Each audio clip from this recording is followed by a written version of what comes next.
Kembali di Anju Siang, pemirsa, pemeriksaan terhadap ulama tak kali ini saja terjadi. Dalam beberapa waktu terakhir, beberapa ulama menjadi sorotan terkait isi ceramahnya yang dinilai melanggar hukum. Apa sebenarnya yang terjadi? Benarkah ulama dikriminalisasi? Dan untuk membahasnya kami sudah bersama dengan Gus Miftah, Ustadz sekaligus penceramah. Assalamualaikum, selamat siang Gus. Waalaikumsalam warahmatullahi wabarakatuh. Kabar baik Gus? Alhamdulillah selalu baik. Oke. Gus Miftah, ini terkait fenomena banyaknya ulama yang dipanggil oleh pihak kepolisian, kemudian fenomena-fenomena acara yang dilakukan oleh para habaib dan juga ulama. Anda sebagai pendakwah melihat ini seperti apa? Yang pertama saya memahami bahwa proses hukum itu berlaku untuk perilaku bukan untuk sosok. Artinya sosoknya siapapun, baik itu habaib, ulama, kiai, ustadz, dai, selama kemudian perilakunya ini mengandung unsur pidana, maka ya harus ada proses hukum. Jangan kemudian gara-gara proses hukum itu diberlakukan, itu kemudian ada istilah kriminalisasi ulama. Kalau ada ulama yang berbuat kriminal, kemudian ada proses hukum, tentunya itu bukan kriminalisasi ulama, tapi proses hukum terhadap ulama yang kriminal. Nah, dan saya meyakini kalau kemudian polisi melakukan itu, tentunya mempunyai bukti yang bisa dipertanggungjawabkan. Selama itu dilakukan, saya pikir bukan kriminalisasi ulama. Baik, tapi bagaimana cara kita berkomunikasi oleh para pengikut ulama ini yang begitu banyak sehingga mereka paham akan proses hukum ini harus terus dilakukan karena proses hukum sekali lagi tidak memandang siapapun itu. Tidak memandang sosok, tapi memandang perilaku. Bagaimana cara mensosialisasi kepada pengikutnya yang begitu banyak ini? Jadi ya pemahaman hukum yang baik dan benar kepada para jamaah. Artinya bahwa kemudian bangsa ini adalah bangsa yang berdasarkan kepada hukum, bukan kepada sosok atau siapapun. Maka istilah-istilah itu sebenarnya ya harus disosialisasikan kepada masyarakat gitu loh. Nggak ada kriminalisasi. Kriminalisasi ulama itu ya kalau ngundang kiai pengajian nggak diamplopi ya itu kriminal. Kriminalisasi gitu. Kalau enggak ya enggak sih gitu loh. Oke. Nah, ini kalau untuk isi ceramah mungkin menjadi bahan evaluasi juga begitu karena publik begitu membaca dan mungkin mengkritik begitu isi ceramah tokoh publik apalagi ulama begitu. Bagaimana seharusnya isi ceramah ini bisa dievaluasi kembali untuk apalagi untuk para ulama begitu ya. Jadi Rasulullah itu ketika memberikan metodologi dakwah itu beliau mengatakan khatibun nas biqadri uqulihim, berbicaralah kepada manusia sesuai dengan kemampuan akalnya. Artinya siapa yang kita hadapi itu tentunya dengan metodologi yang berbeda. Satu contoh misalnya ketika saya pengajian di klub malam atau di lokalisasi, bahasa yang saya gunakan itu beda dengan ketika saya pengajian di tempat umum, di kampus atau di pondok pesantren, tentunya berbeda. Lah, disinilah kemudian para dai itu dituntut untuk menguasai metodologi dakwah yang benar. Kemudian secara konten, bagaimana kemudian Al-Quran mengajarkan ud'u ila sabili rabbika bil hikmah, dengan hikmah, dengan bahasa yang baik, dengan perilaku yang baik. Maka sebenarnya begini ya, begitu ada istilah revolusi akhlak, itu saya setuju, karena memang tujuan Rasulullah diutus ke muka bumi adalah liutamima makarimal akhlak, untuk menyempurnakan akhlak. Persoalannya kemudian adalah kenapa ini menjadi rancu? Karena seharusnya ketika kita berbicara akhlak, para penyampainya ini tentunya harus memberikan contoh dan akhlak yang baik. Akan sangat lucu, tema yang dibahas adalah revolusi akhlak, sementara penyampainya ini akhlaknya tidak bagus. Contoh begini, ini barangkali yang perlu diketahui. Apa bedanya dakwah zaman Rasulullah dengan sekarang? Di zaman Rasulullah, kenapa dakwah itu berhasil? Karena risalah yang disampaikan adalah Al-Quran, pembawa risalahnya sekelas Muhammad. Rasulullah SAW. Lah hari ini, risalahnya masih Al-Quran, tetapi pembawa risalahnya tidak sekelas Muhammad. Makanya ada ketimbangan antara risalah dengan pembawa risalah. Selain hari ini, orang menafsirkan Al-Quran sesuai dengan kepentingan masing-masing. Bahkan lebih celaka lagi adalah kepentingan politik masing-masing. Ini yang kemudian menjadikan dakwah ini menjadi tidak asik. Gitu. Artinya memang seorang pendakwah atau penceramah ini tidak hanya bertanggung jawab menyampaikan isi konten, tapi dirinya juga harus sesuai dengan apa yang dia sampaikan. Jelas, karena dikatakan lima taquluna ma la taf'alun. Kamu kok bisa ngomong nggak bisa menjalankan? Kata Al-Quran apa? Kaburat maktan indallahi ang taqulu ma la taf'alun. Kemurkaan Allah yang sangat besar bagi orang yang bisa ngomong nggak bisa ngelakoni. Jarkoni lah, bisa ngajar nggak bisa ngelakoni gitu kan. Jadi ini bahaya gitu loh. Dan disinilah kemudian dakwah itu dituntut menjadi bil hikmah. Artinya bil hikmah itu apa? Ya sebelum ngomong ya Anda harus menjalankan. Dan juga termasuk tidak ada ruang untuk ujaran kebencian, saling membenci. Saya pikir dakwahnya Rasulullah itu tidak pernah mengajarkan kepada kita untuk membenci siapapun. Bahkan kepada ahli maksiat sekalipun.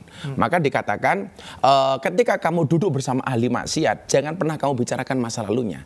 Tapi dampingi dia untuk merangkai masa depannya yang lebih indah. Artinya apa? Ini tidak ada space atau ruang untuk mencaci siapapun. Contoh kemarin begini, saya ditanya, Gus, boleh nggak kita menghina Habib? Saya katakan tidak boleh. Siapapun Habibnya tidak boleh dihina. Kenapa? Karena di dalam diri Habib ada darahnya Rasulullah. Pertanyaan kedua, boleh nggak Habib menghina orang lain? Nggak boleh. Masa punya darah Rasulullah kok menghina orang, kan nggak pantas. Pertanyaan ketiga, siapa yang boleh kita hina? Nggak ada satupun orang yang boleh kita hinakan. Kenapa? Karena walaqad karramna bani Adam. Karena Allah itu memuliakan anak cucunya Nabi Adam. Makanya kita tidak boleh menghina Habib, Habib juga tidak boleh menghina orang lain, dan tidak seorang pun yang boleh kita hina. Itu konsep dakwah. Baik, oke. Tadi bicara soal proses hukum, para ulama begitu, konten ceramahnya yang memang harus dievaluasi. Nah, ini juga ada fenomena begitu, peringatan yang dirayakan oleh Maulid Nabi misalnya, begitu. Tadi juga ada di Tangerang haul yang diadakan di tengah pandemi, tapi banyak masanya harus protokol kesehatan harus diperhatikan. Nah, ini bagaimana tanggapan Gus? Yang pertama, saya di sini tidak menyalahkan panitia, tidak semerta-merta menyalahkan panitia, tapi juga ketegasan dari birokrasi pemerintah. Satu ketika saya dapat undangan pengajian di Jawa Tengah, izin ini komplit dari gugus Covid, dari Polres dan lain sebagainya. Ketika saya naik panggung, saya ditelepon, please dia jangan ngaji dulu. Kenapa Pak? Ini rame di Twitter gara-gara Gus ngaji di situ. Saya bilang, yang salah itu bukan panitia, yang salah juga bukan pendakwah. Yang salah siapa? Kenapa izin itu dikeluarkan? Kalau memang tidak boleh, ya izin jangan dikeluarkan. Banyak kasus di lapangan itu, izin sudah dikeluarkan, begitu yang datang terlalu rame, ini kemudian menjadi persoalan. Ya kalau memang kemudian gugus Covid, teman-teman pemerintah ini melihat berpotensi mendatangkan masa yang banyak, ya izin jangan dikeluarkan dong. Dan saya meyakini panitia pengajian itu tidak akan berani menggelar pengajian selama tidak ada izin. Maka ketika kemudian hari ini saya mendapatkan undangan, saya pastikan izin itu ada apa enggak. Kalau enggak, saya enggak akan datang. Artinya ini juga sama-sama itu ada ketegasan dari pemerintah dan kemudian juga ada kesadaran dari panitia. Kalau soal kemudian ini yang sebenarnya yang diizinkan cuma sedikit, yang datang banyak, kita tidak bisa membendung rasa cinta, Mbak. Yang namanya mahabbah. Namanya mahabbah, apalagi kemudian memperingati Maulid Nabi, kecintaan kita kepada Nabi Muhammad. Apalagi saya sering bilang kan, cinta kita kepada Nabi itu berangkat dari hati, bukan dari mata. Kalian tahu nggak bedanya? Kalau cinta itu berangkat dari mata, maka akan berakhir dengan air mata. Tetapi kalau cinta berawal dari hati, tidak sampai akhir, tidak akan pernah mati. Dan itu cinta kita kepada Rasulullah gimana? Luar biasa. Maka harus tegas gitu loh. Baik, Gus, tapi kita bicara soal fenomena. Selain tadi juga haul dan juga Maulid Nabi yang begitu banyak masyarakat mendatangi hal itu. Kemudian ada juga yang sempat viral ini video yang menjadikan kelompok-kelompok ini mengajak jihad, bahkan azannya juga dirubah begitu, Gus. Anda melihat ini seperti itu? Yang pertama, merubah azan menjadi menambahi atau merubah menjadi halal jihad itu jelas adalah bid'ah mungkaroh, bid'ah yang mengada-ngada, dan itu mungkar. Karena Rasulullah tidak pernah mengajarkan itu. Kemudian ini saya melihat sebagai satu upaya kelompok-kelompok untuk mendistorsi makna jihad itu sendiri. Artinya jihad yang tidak diajarkan oleh Rasulullah. Kalau toh benar ajakan jihad seperti itu, Rasulullah itu ketika mengumpulkan para panglima-panglima perang, dia tidak mengatakan hayal jihad, tetapi dia mengatakan kepada para pemimpin perang ada dengan mengatakan ittaqullah, bertakwalah kalian semua kepada Allah. Artinya apa? Seruan hayal jihad itu jelas bid'ah mungkaroh yang tidak pernah diajarkan oleh Nabi dan Rasulnya.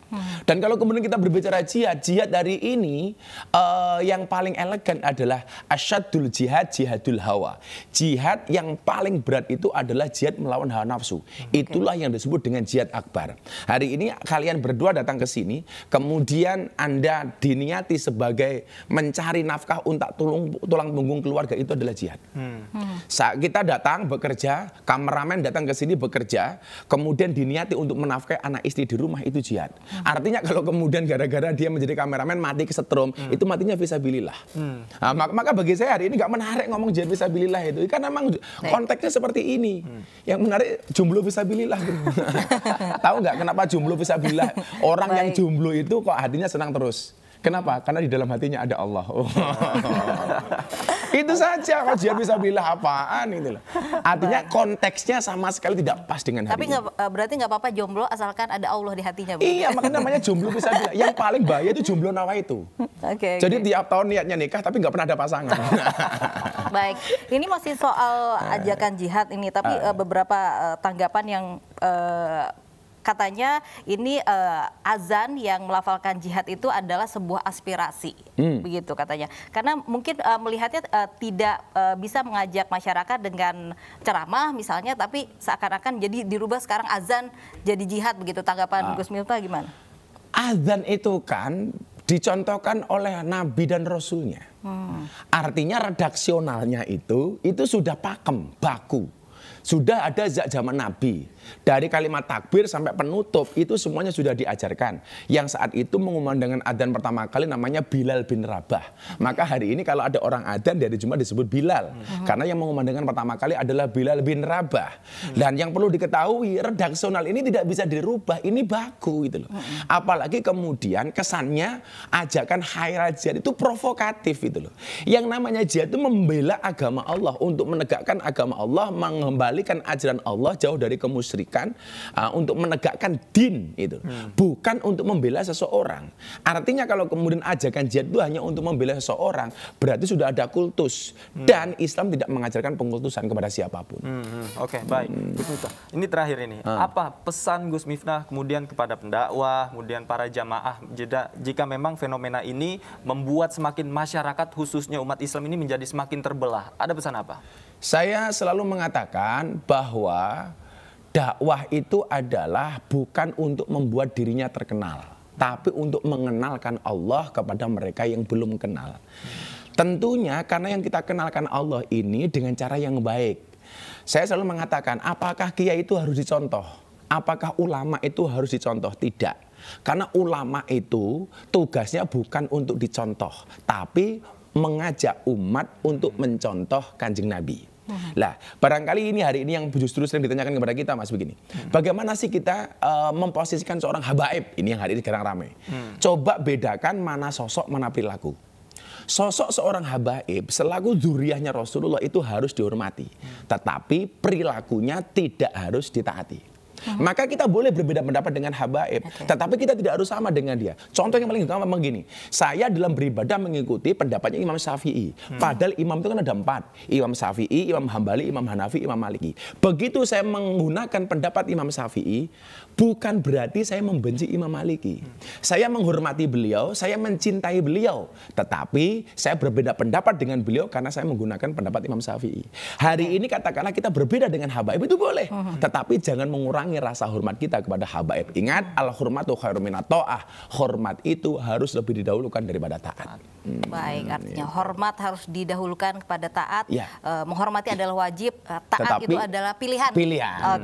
Kalau yang ditaati bagus ya kita ikuti, kalau enggak ya kita ingkari. Baik, terima kasih, sangat bermanfaat sekali hari ini. Senang sekali bisa mendengarkan hal-hal yang bermanfaat dari Gus Miftah. Sehat selalu Gus Miftah. Terima kasih sudah bergabung di iNews Siang hari ini.